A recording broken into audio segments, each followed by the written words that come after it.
Learn firsthand. Alright, so this is the Commonplace binder, kind of like a Commonplace book, but I'm going to set this down. That's this title, that's the next title, that's the playlist, that's the video number. I'm going to go through these one column at a time, and that'll be the video. So, learn firsthand. What are we learning firsthand? Well, I'm going to learn about a Commonplace binder. So the thing to do is simply get a binder, open it up, realize, oh, these are rings. What do I do with these? Well, you put paper in them, but you have to hole punch the paper first, because otherwise it won't go through the rings. And so in order to do this, you will need a binder, which will have rings, if it is a 3-ring binder. It doesn't have to have 3 rings, you could have it have like 6, doesn't really matter. What does matter is that the rings you have match up with the holes you have, because otherwise,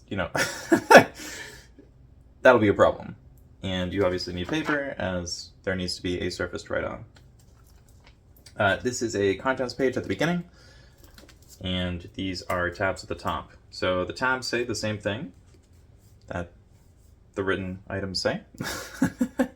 So I write it here, and then I grab a tab, I write the same thing on the tab, and I tape that tab to a piece of paper. And at the top of the piece of paper, I write down the same title. So why would I do that? Well, I don't know. No, I'm kidding. I write the things down in 3 places, so that way I know exactly what I'm looking at. And when I don't have it anymore, I just cross it out. So it's very easy to deal with. But why would I not do a standard index? Why not worry about the page numbers? Well, because we're looking at rings. And if you're looking at rings, all the pages are going to move around, so the page numbers don't make any sense. And so if you base an index on page numbers, it doesn't make any sense. But 2 minutes in, document your thoughts. So the stuff that goes in the binder could be your thoughts, could be another person's thoughts. Normally what people say is to grab the thoughts of multiple people from multiple places, periods, times, places, whatever. You don't really want to grab the same thing from the same person that they said in the same speech and make that like the only thing you have in your project, because otherwise it's only going to be their thing, and why wouldn't someone just look at their thing? This is supposed to be a mix of a whole bunch of different things. So normally you just take a quote from their thing, write what you think about it underneath, and then move on to the next thing. Consistent experience. How are you going to have a consistent experience if all you do is take things from other places? Well, for starters, you can make sure that the amount you take is relatively the same. So maybe you just take 1 line at first. That'll be pretty easy to get into. Always revisit. So what is the point of writing down lines of random things if you never look at them again? I'm not really sure. So you should probably look at them again to see if they are actually interesting or valuable, or if they connect to anything else you're actually working on. Daily urgency. So is this urgent? Do I have to get to this right now? No. This is about as urgent as a journal. So like, if you want to do that every single day, then you got to do it every single day. But for most people, this is just a place to work on ideas, let them sit for a while, and then, come back to them later.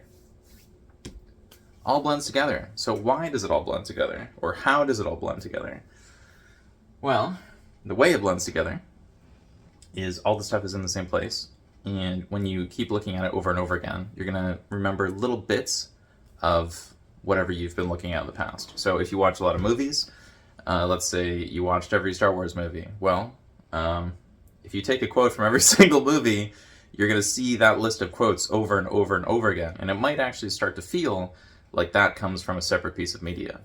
So that might be how it all blends together. But why would we want it all to blend together? Well, in some ways we kind of don't, because then we don't know where the stuff came from and we can't really source it as effectively. Although now you can kind of just Google that sort of thing. You can just type it out and be like, where did this come from?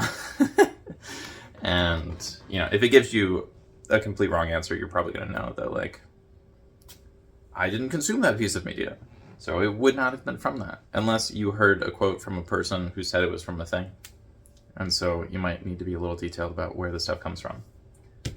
Monthly binders. So if you have all this stuff in one spot and it all blends together, what are you going to do about that? You're just going to be like, well, oh well. one solution I found is to have monthly binders. And so what I mean by this is I had one central binder. This is a demonstration, by the way. So I do use it to make videos, but it's not really used for anything else. So, ooh, look at that. No, it's mostly just used for making videos.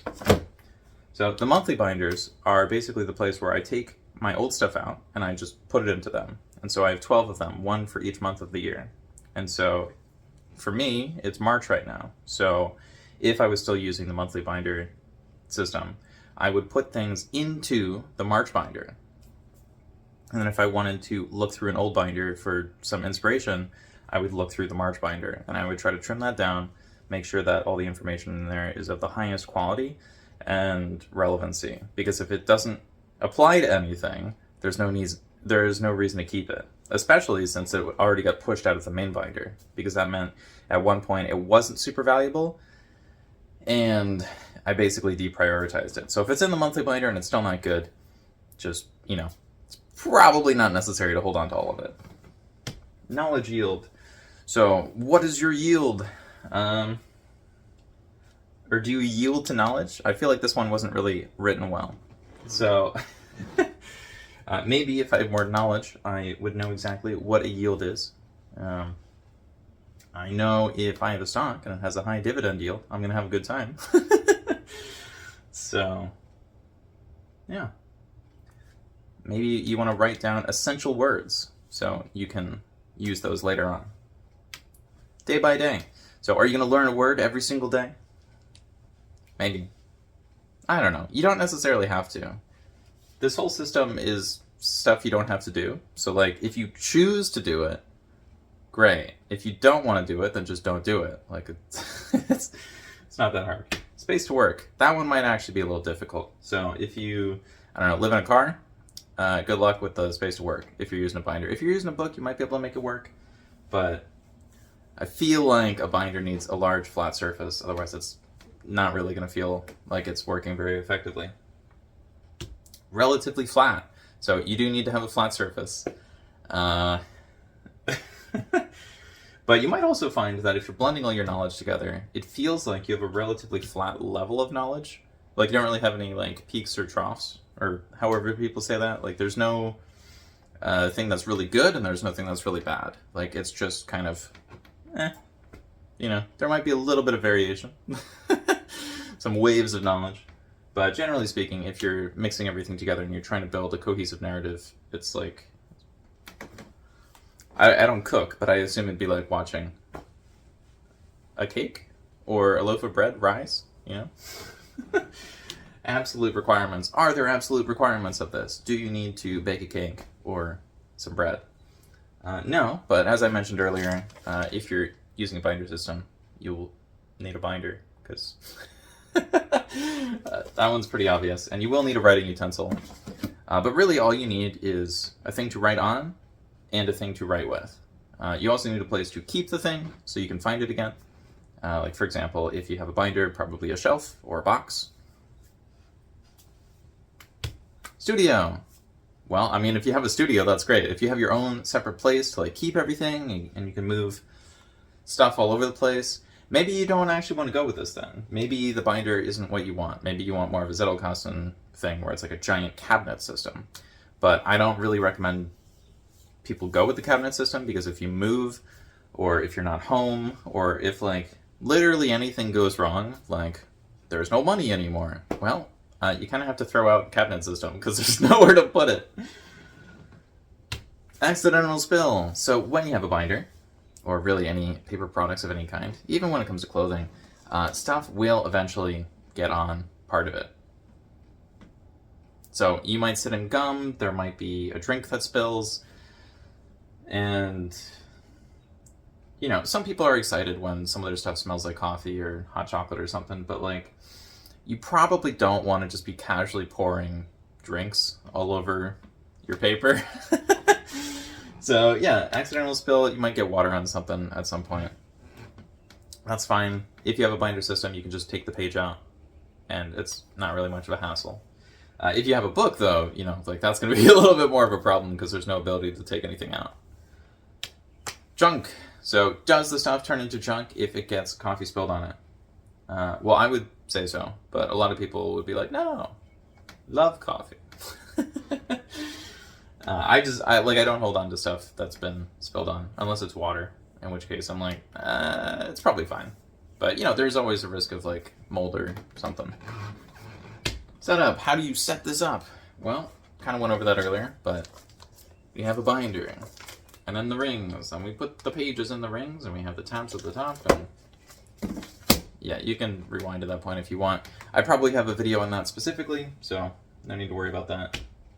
Religious. I kind of feel like that was in the exact same spot the last time I made a video. So, I don't know.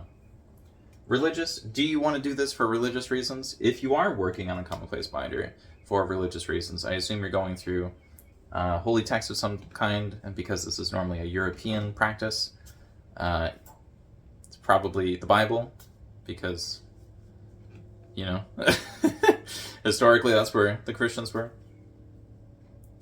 Well, I mean, Europe and the Mediterranean, but now also, like, the southern part of Africa and the Americas and Australia and all over the place, but, people are also becoming atheists, so, I don't know. We'll move on. Basically, the point is you can write down little bits of the book, so you don't have to open the book up every single time.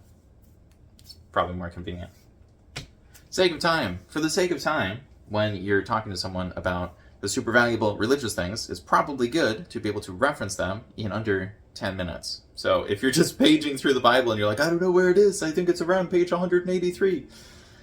It's like, well, good luck with that. But with a binder, you might have like one section listed here. And so you'll have the month and the year, and then whatever the thing is. And so you know that the last time you looked at it was in that specific month, in that specific year, and what the subject is. So if it's ideas, opinions, or plan, you could be like, oh yeah, I was thinking about that, and it goes in there. Or if you're taking from one specific book, then you could just write down whatever chapter it came from.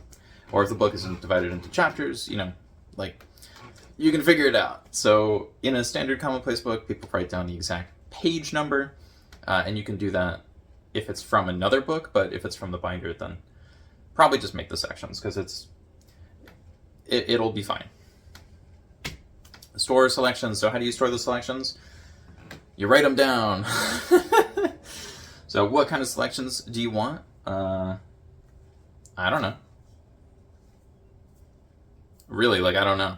Because what you want is probably going to be very different than what I want. Not because we're very different automatically, but because it's very rare for people to want the exact same quotes. Even if they're watching the same movie, they're probably going to find little bits of it that they find more interesting than the other person. So if you have 10 quotes that you take from a movie, and your friend has 10 quotes that they take from the same movie, even if 9 out of 10 of them are the same, there's probably going to be one that is different. Mulling over questions. So, is one of your questions, should I watch movies with my friend and write down quotes from the movie? I mean, if you want. This is...